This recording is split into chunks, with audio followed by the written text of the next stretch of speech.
queremos algo, queremos hacer reducir el sufrimiento en nosotros y en la gente que nos rodea. Y estamos seguros que ustedes que están asistiendo y los que están, tocan a mucha gente, también están en lo mismo. Así que nos alegra mucho eso. Por eso queremos presentarle hoy día una nueva psicología, la psicología del nuevo humanismo. ¿Qué pretende esta psicología? Por un lado, aportar una perspectiva, una mirada diferente con respecto al sufrimiento del ser humano. También pretende brindar un nuevo significado al fracaso, diferente a lo que nosotros entendemos en el sistema. Y por último, pretende empujarnos de lleno a reflexionar sobre el sentido de la vida. Este es el seudónimo literario de un señor que se llama Mario Rodríguez, que nació en el año 36, se murió en el año 2010, muy a nuestro pesar. Mendocino, argentino, que fue el fundador de una corriente de pensamiento que se llama humanismo universalista, que da origen a una multitud de actividades sociales y movimientos sociales. Y sobre lo que nos compete hoy, que es el tema de la imagen o la función de la imagen o la psicología de la imagen, él se fundamentó principalmente en estos autores. Descartes, que fue el primero que dijo: el mundo no es así como para todo igual, ¿cierto? Él dijo: yo no puedo llegar y ver el mundo como lo ve, porque somos distintos, ¿cierto? Entonces él dijo, él dudó. Descartes dudó de que la realidad fuera tal como él la veía. Él dijo, yo pienso primero, después existo. O sea, él se instala como observador, primero que nada. Se pone como observador dentro de la realidad. Todo es el Descartes. Después el Husserl lo que hace es que dice, para observar el fenómeno tenemos que suspender nuestro punto de vista, suspender nuestro prejuicio. Habla de la epogea, ¿cierto? Entonces él instala lo que se llama la fenomenología, vale decir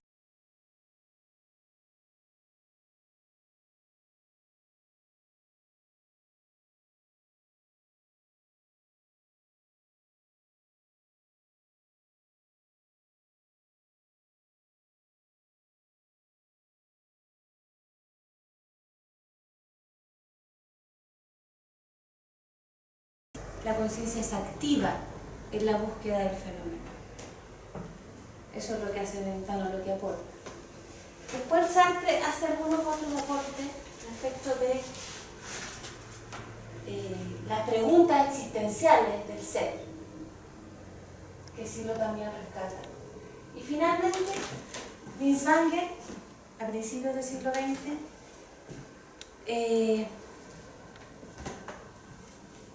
rescata o resume la importancia de la representación en la conciencia humana, en el psiquismo humano. El capítulo de los antecedentes es para demostrarles a ustedes que Silo no es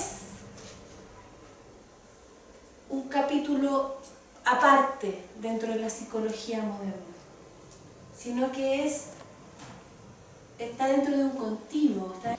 Y él hace un aporte muy interesante que lo vamos a ver más adelante, que es el aporte de la representación y la función de la imagen en el psiquismo humano.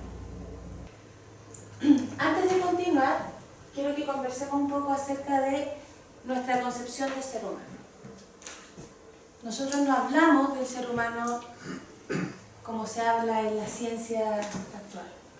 Para nosotros el ser humano no es un animal racional, no es la mirada aristotélica del ser humano.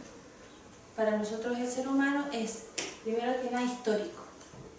O sea, el ser humano se constituye en base a su historicidad, a su biografía, a los eventos que han ocurrido en él y antes que él. ¿Ya? Segundo, es un ser social. No se puede definir al ser humano si no es en relación con el otro. Yo no me puedo definir a mí misma si no es en relación con otro. Sí, lo decía que además es gregario, pero... Y además es intencional. O sea, el ser humano ha modificado a lo largo de su historia al mundo y a sí mismo.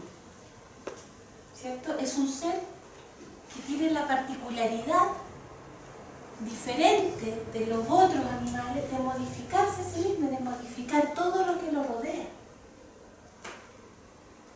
Esa intencionalidad es lo que le da el potencial a lo humano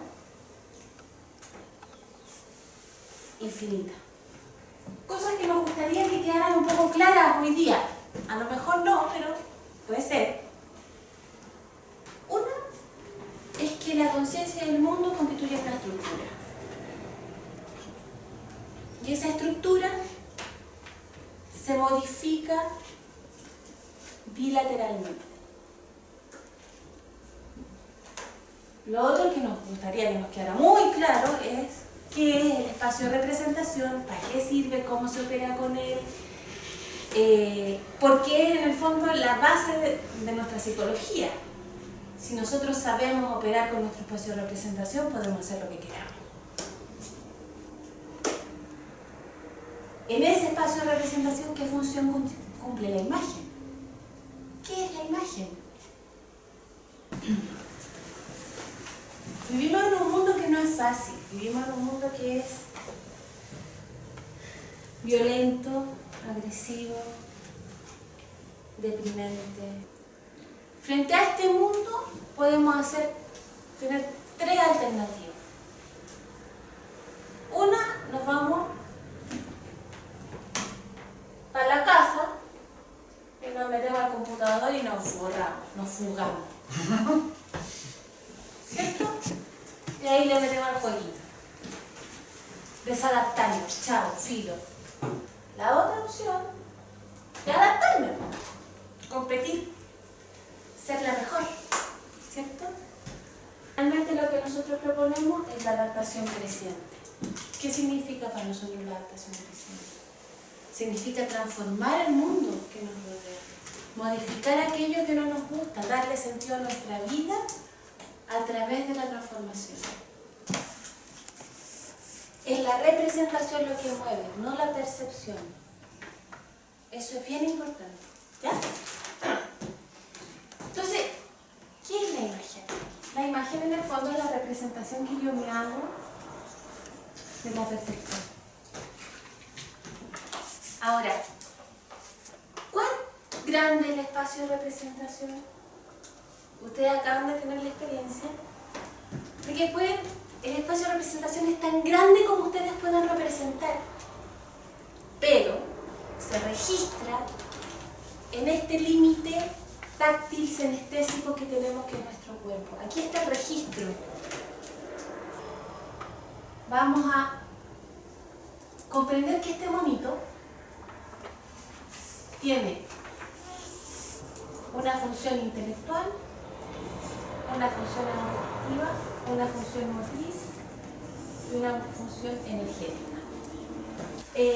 La imagen, entonces, o la representación, hace que estos centros operen, funcionen. Si me da hambre y me aparece una manzana, inmediatamente me dan ganas de ir a comerla, ¿cierto? Y lleva al cuerpo en la dirección de la imagen trazadora. La imagen, entonces, la representación trazadora es la que mueve al cuerpo en la dirección que desea ir. ¿Ya? De esta respuesta nosotros vamos a tener un registro. A través de nuestros sentidos, ¿cuáles sentidos son los que registran al cuerpo? Los kinestésicos y los cerestésicos. Entonces, los kinestésicos y los cerestésicos nos van a dar una respuesta, un registro de aquello que nosotros hicimos, ¿cierto? Y esto va a ir directamente a la conciencia y es lo que se registra como aprendizaje. O sea, la conciencia está activa tanto en el sueño como en el semisueño, como en la vigilia.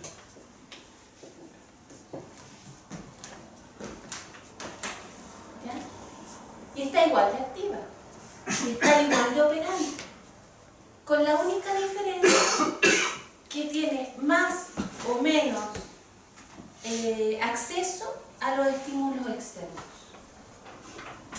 Pero los estímulos externos igual entran y en el sueño se producen ciertas traducciones.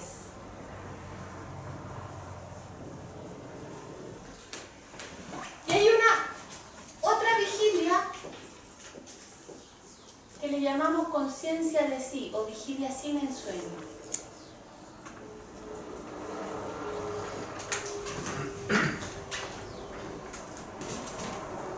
Que es cuando yo me estoy mirando. Me estoy mirando lo que está operando en mí. Estoy mirándome. Como que tuviera una cámara aquí. Existen o existirían niveles superiores o estados superiores de conciencia, descritos por Sócrates, a los cuales todos nosotros aspiramos. Entonces vamos a ponernos de investigadores y vamos a tener alguna experiencia, vamos a ir escribiendo un poquito nuestras experiencias, conversando para ver si vamos aprendiendo ya no teóricamente, sino más bien de nuestra experiencia. ¿Se capta? Y entonces vamos a trabajar un rato en torno a lo que son nuestras imágenes, a lo que es nuestro espacio de representación. ¿Ah? Porque estas representaciones se dan en un lugar. Y yo diría que una de nuestras grandes aportes que hace esta psicología del nuevo humanismo es un concepto que se llama espacio de representación. Ese concepto, si no me equivoco, Gaby, hasta ahora no existe en otra psicología, el concepto de espacio de representación. Y espero que se den cuenta por qué es tan importante, porque siempre se habla de representaciones, de eso sí se habla, pero de espacio de representación no se habla. Ahora vamos a cerrar los ojos y ya no vamos a pensar en manzanas, sino que lo que vamos a imaginar es con alguien que uno tiene algún tipo de problemita. Una persona, me imagino una persona con la que tengo un problema. Ahora me voy a imaginar esa persona vestida coloridamente.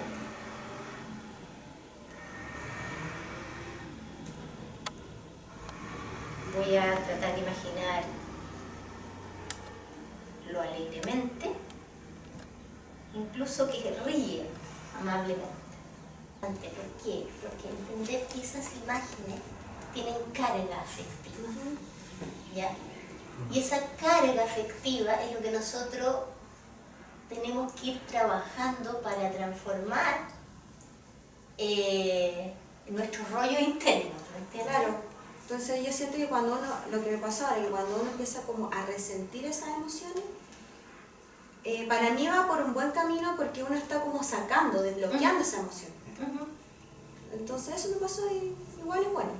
Y como decía la Gaby, estuvimos 2 minutos adentro y mira todo lo que pasa con un pequeñín ejercicio de imagen, ¿ya?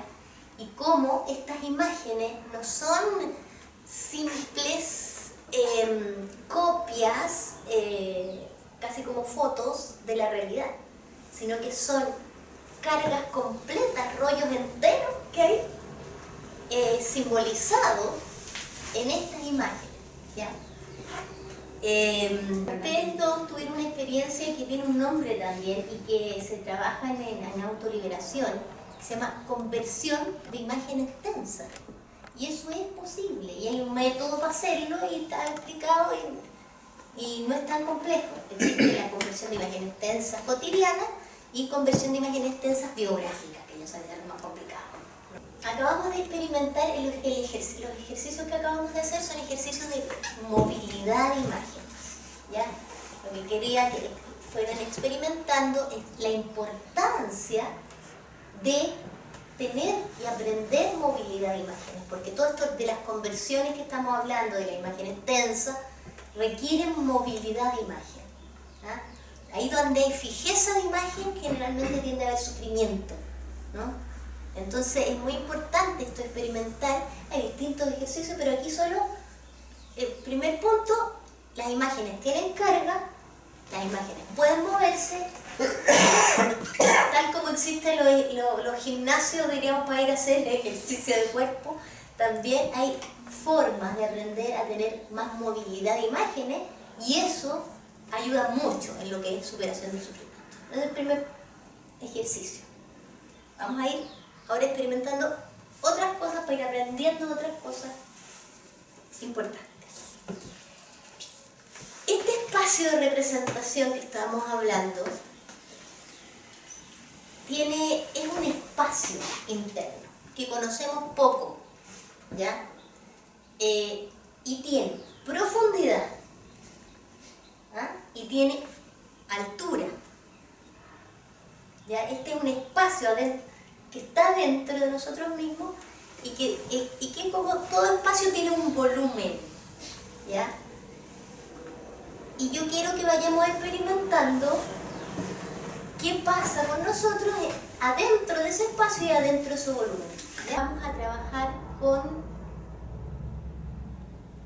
los registros que me van produciendo, que voy sintiendo con respecto a mis problemáticas cotidianas, si yo me voy más hacia lo profundo o más afuera.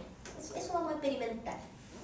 Y vamos a hacer el siguiente ejercicio. Vamos a hacer que esa pantalla, como que pase esta película con nuestra dificultad, ¿ya?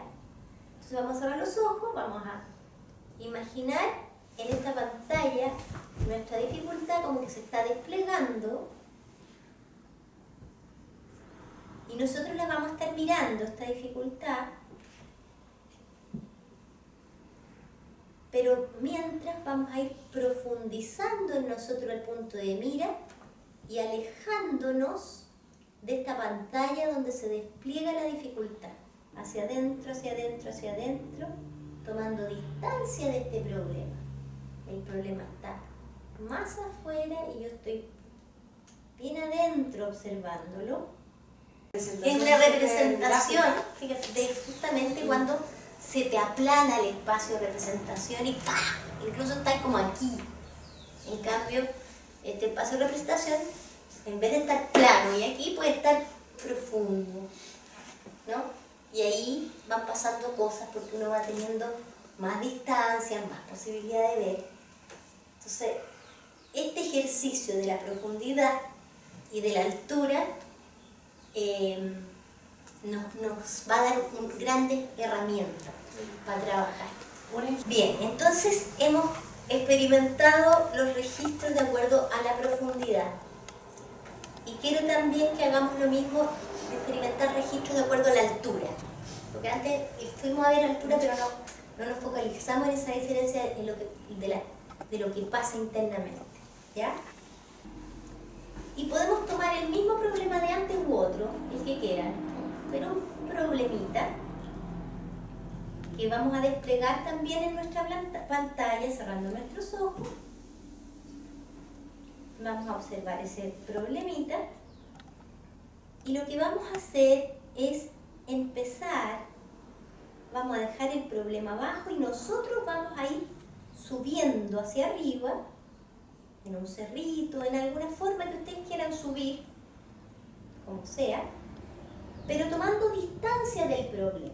El problema va a quedar abajo y ustedes van a ir subiendo lo más alto posible. Ojalá se pudiesen sentar muy alto, en quedarse un rato observando este problema desde una altura agradable. Pero el problema quedó lejos abajo, importante. A mí me pasó que cuando tenía el problema al frente mío, cuando llegamos, digamos, juntos al lugar, me sentía tensa, como un poco angustiada. Cuando empecé a subir sola, igual sentía que lo dejaba abajo y quizás no tenía que dejarlo como abajo, como que quizás tenía que ayudar a ese problema. Pero cuando lo vi desde bien arriba, lo vi como súper insignificante en mi vida. Como que me liberé. Como que dije, en realidad no es tan problema como yo creía. Pero cuando bajo, de nuevo como que me angustia. Si logramos entender que existe un espacio, que este espacio tiene altura, tiene volumen, y que nos da lo mismo donde yo me ubico y dónde está, desde dónde estoy observando, en términos del nivel de sufrimiento o felicidad que yo registro. ¿Ya? Es interesante entender que depende de dónde yo me ubique, me pasan cosas distintas. ¿Qué? Y es interesante también comprender que esa ubicación es intencional, no mecánica. Exacto. Y de ahí que ya las salas se hicieron más como semi-esferales.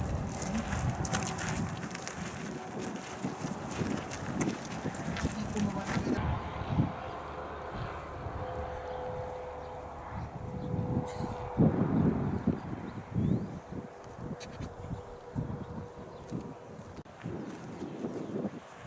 esto es lo que se llama el portal. El portal es un espacio que separa dos mundos.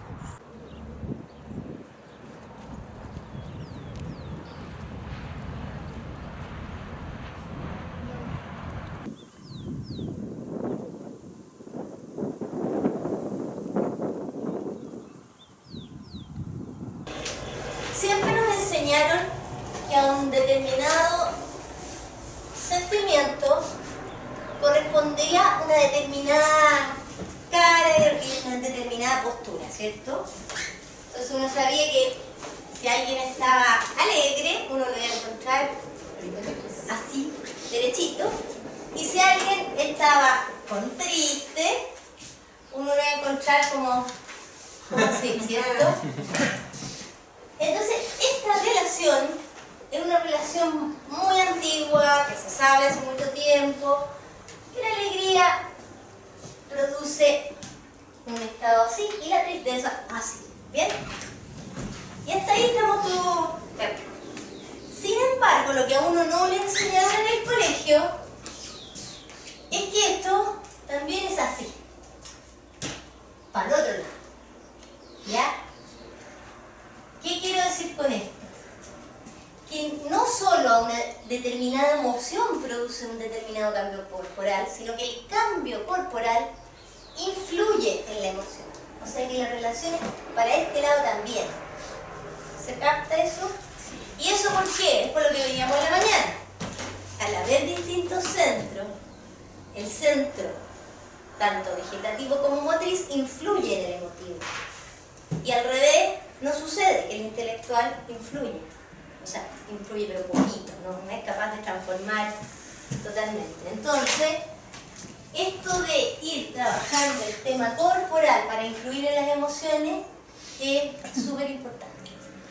Bueno, y parte de eso es el trabajo que se llama psicofísica, que une la psiquis con todo lo que es cuerpo. ¿Ya? Ni siquiera por una nomás, no, tenemos 3 vías de sufrimiento. ¿Ya? Las 3 vías son la sensación, la memoria y la imaginación. ¿Ya? O sea, como el ser humano está hecho, tiene 3 vías, que esas vías cuando funcionan bien son maravillosas, porque si tu memoria está y después y no hay problema y tú te has reconciliado, fantástico. Pero normalmente eso no sucede, uno tiene líos para atrás. Lo mismo tiene líos para adelante, uno tiene mucho temor, ¿cierto? Y obviamente que tanto eso y esto influyen en el momento de la hora. Entonces, uno tiene que aprender a despejar, a liberar esas 3 vías para superar el sufrimiento, ¿ya? Son alrededor de 29 o 30 y están divididas en experiencias que sirven para el pasado, experiencias que sirven para el futuro y experiencias que sirven para el presente, ¿ya? Estas experiencias, pues cuando parte este manual dice así: Las experiencias guiadas consisten en una serie de frases mediante las cuales se describe la escenografía mental en que el practicante debe emplazarse. ¿Ah? Si se ponen en herramienta, a ver, ponte la gana.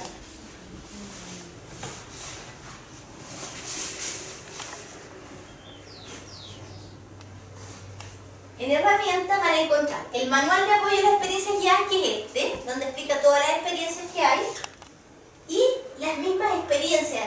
¿Dónde están esas, Robin? Un segundito. Está muy lenta. También hay todo lo que el relax, que son experiencias para relajarse. Y por ahí están, ¿no? Y los audios de todas las experiencias guiadas. ¿Ya? Entonces, ustedes se meten y yo ustedes... Justificar el título del seminario. Porque no lo pusimos solo por palabras bonitas, nadie había dicho, no, pero esas te razonaron, bueno, ahí va. El título del seminario Fue era... el título el que me atrapó. Eso es lo que sospechábamos, entonces alguien tenía que dar cuenta. Alguien tenía que decir por qué se llama así el seminario. Que era sufrimiento, fracaso y sentido de la vida. Vamos a tratar. Bueno, en todo caso, no es casualidad que lo hayamos invitado a este parque para este seminario. Porque este es como un lugar de estudio y de reflexión. Y se investiga y reflexiona sobre la superación del sufrimiento. Lo otro que se hace acá es estudiar las posibilidades evolutivas de la conciencia humana. Desde esto partió en la década del 60 y quizás la primera enseñanza de Silo, que deja establecida en este tema, existe, dice, una diferencia entre dolor y sufrimiento. Y a mí siempre me llama la atención eso porque por lo general uno habla de dolor y sufrimiento y casi le parece sinónimo. Y hay una diferencia fundamental en que el dolor se refiere al cuerpo y el sufrimiento se refiere a la mente.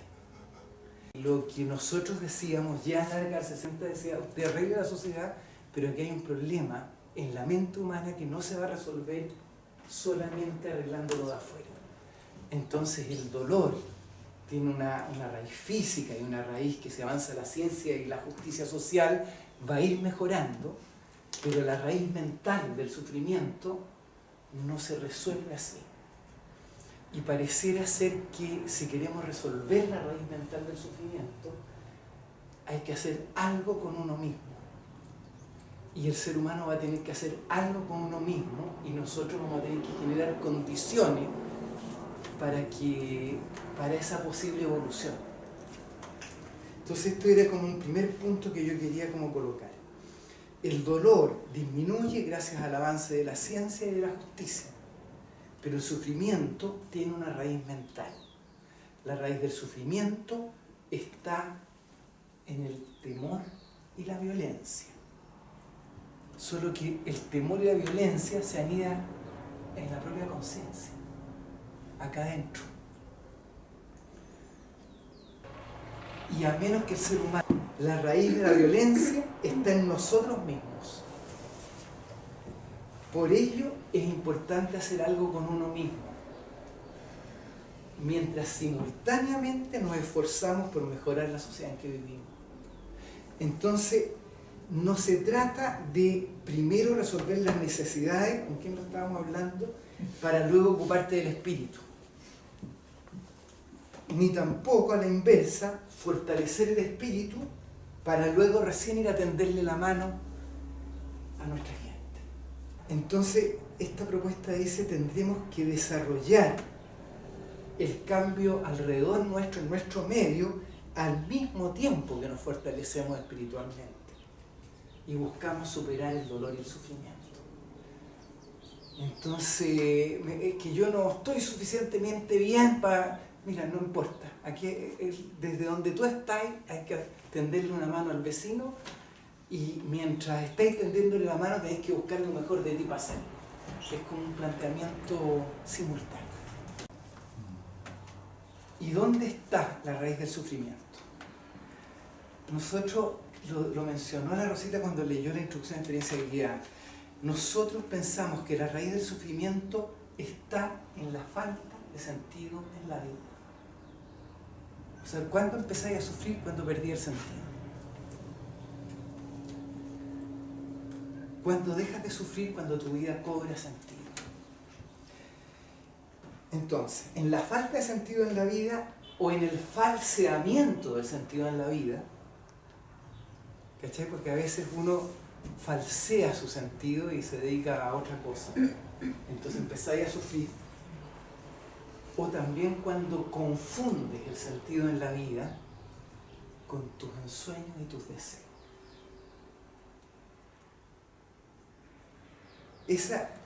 Por ahí vamos, la raíz del sufrimiento. Entonces, si yo empiezo a registrar sufrimiento, yo podría decir, chuta, estoy perdida de mi sentido, chuta, a lo mejor estoy media hipócrita, falseando algo, o me confundí. Estoy siguiendo como si fuera el sentido de mi vida, algo que no tiene que ver con el sentido, sino que tiene que ver con otra cosa. Generalmente confundo el sentido profundo que me impulsa con ensueños y deseos. La conciencia funciona detrás de ensueños y deseos y los confunde con el sentido de la vida. ¿Cachai? Entonces yo estoy súper enamorado de alguien, le pasa cualquier cosa a ese algo y sufro. ¿Cachai? Porque consideré que todo lo que era importante en mi vida estaba concentrado en esa persona. Y esta confusión del sentido profundo con eso que dices tú, con un deseo, con un ensueño, está en la raíz del sufrimiento. Y esto no es un problema personal, no es que yo lo confunda porque, mira, yo soy pelotudo, entonces lo confundí. ¿Cachai? Esto es porque este es el estado actual de la conciencia. Esta estructura mental requiere evolucionar, hacerse más consciente, conocerse a sí misma, porque además esto te pasa y tú ni cachai qué te pasa. O sea, tú estás como hipnotizado en ese funcionamiento. Entonces se propone aquí hacerse más consciente de sí misma y actuar de acuerdo consigo misma. Actuar de acuerdo con ese propósito evolutivo, con ese sentido profundo.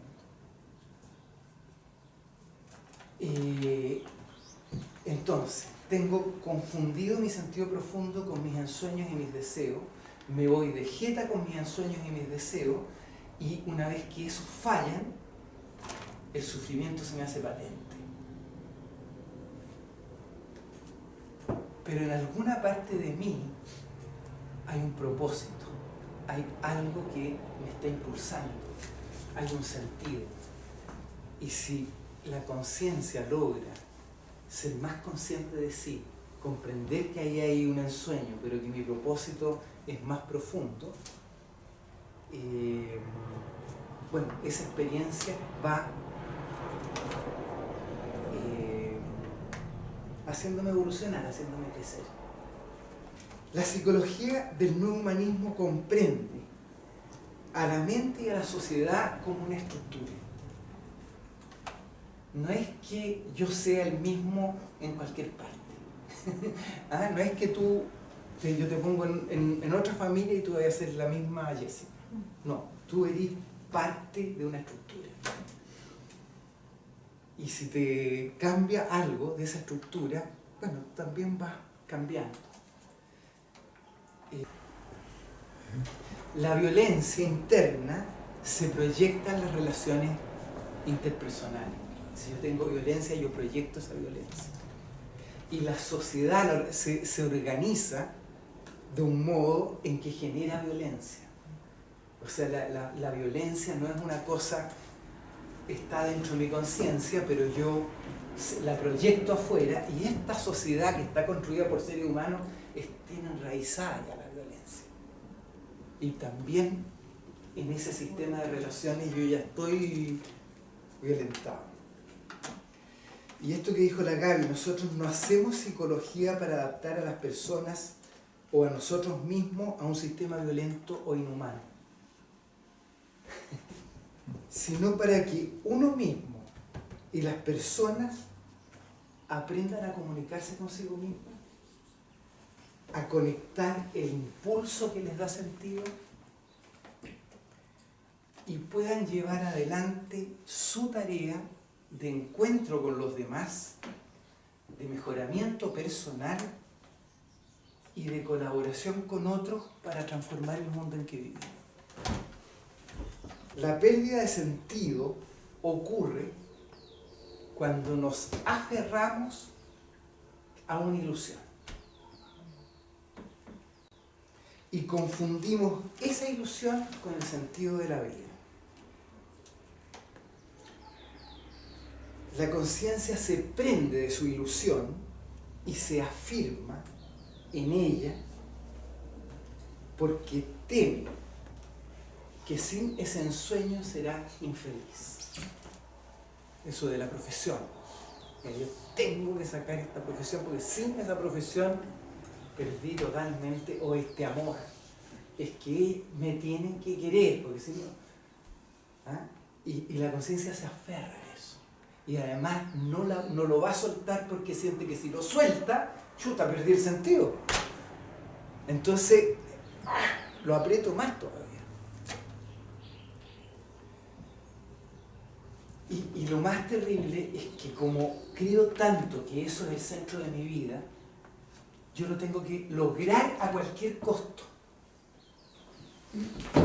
Lograr a cualquier costo y de cualquier manera. Entonces, ese lograr a cualquier costo significa que yo voy a forzar cualquier cosa para ajustar las situaciones a esa ilusión, a ese ensueño, a ese deseo, a esa meta, a eso que creo que es el centro de mi vida. Y este forzar es lo que acumula violencia interna. ¿Cachai? Yo empiezo a forzar, no me doy ni cuenta, pero te empiezo a forzar a ti para que hagas lo que yo te... Bueno, y te forzo sutilmente, no es violentamente, pero ese forzamiento me empieza a acumular violencia en mí. Independientemente de lo que pasa a él, ese forzamiento empieza a hacer una acumulación de violencia. Entonces, para afirmar la ilusión, fuerzo las situaciones de mi vida para que se ajusten a ella. Ese forzamiento para sostener una ilusión genera violencia interior en mi conciencia. Una ilusión puede ser una relación. Puede ser una relación. No solo de amor, una relación. Un trabajo. Una meta. Una causa. Cualquier cosa en que sin ella, si eso falta, mi vida pareciera que no tiene sentido. Muchas veces la conciencia se degrada a tal punto que hasta un partido de fútbol puede creerse que es el sentido de la vida. A todos estos objetos de la conciencia que la movilizan y que confunden con su sentido de la vida, los llamamos sentidos provisorios o ilusorios. ¿Cachai? Porque le dan sentido a la conciencia. O sea, esa relación, esa causa, esa profesión le da sentido a la conciencia. Así que algo de sentido tienen. Pero tiene esta particularidad, que es un sentido provisorio. No resultó, chuta, quedé pero en el vacío total, en el sufrimiento. Así que lo llamamos provisorio o ilusorio. Cuando nosotros estamos ilusionados, no nos damos cuenta que estamos ilusionados. ¿Cachai? Para nosotros esa es la verdad. No nos damos cuenta que estamos atrapados en un falso sentido de la vida hasta que falla. y la conciencia experimenta el fracaso. Se desilusiona. ¿Cachai? ¿Qué es lo que es un fracaso? Es una desilusión. Es decir, ahí me reconoce, estaba ilusionado y me desilusiono. Pero llega un momento en que el plazo se cumple. Para toda ilusión se cumple el plazo. Quiero mostrar que también ocurre la desilusión cuando me resulta eso que quiero. El fracaso no es solo por frustración. Y observen, es decir, logré la profesión. No me pasa Y, nada. y está bien, tengo el dinero que quiero, tengo cierta... Pero no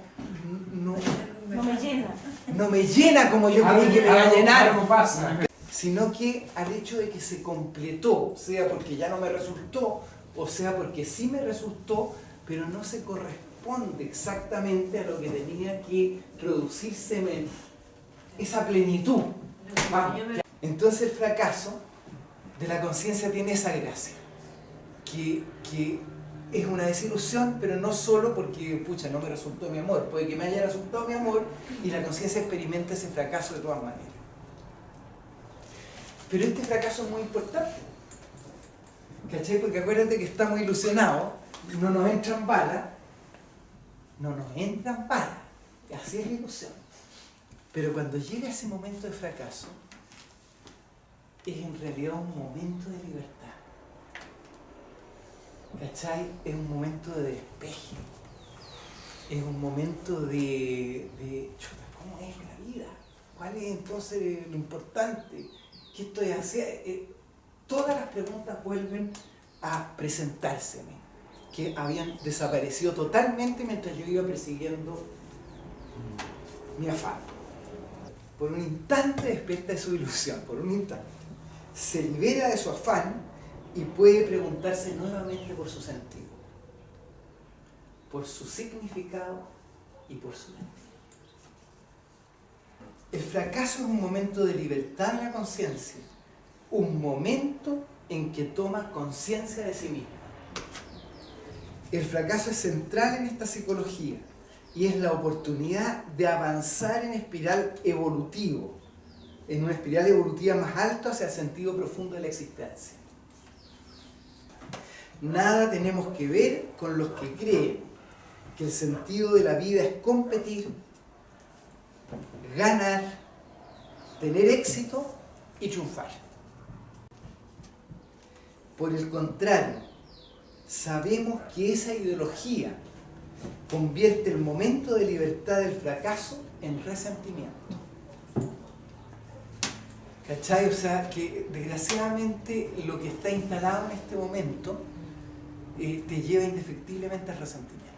Estas ideologías, estas del ganar, competir, etcétera, etcétera, creen que es la satisfacción del deseo lo que da sentido a la conciencia.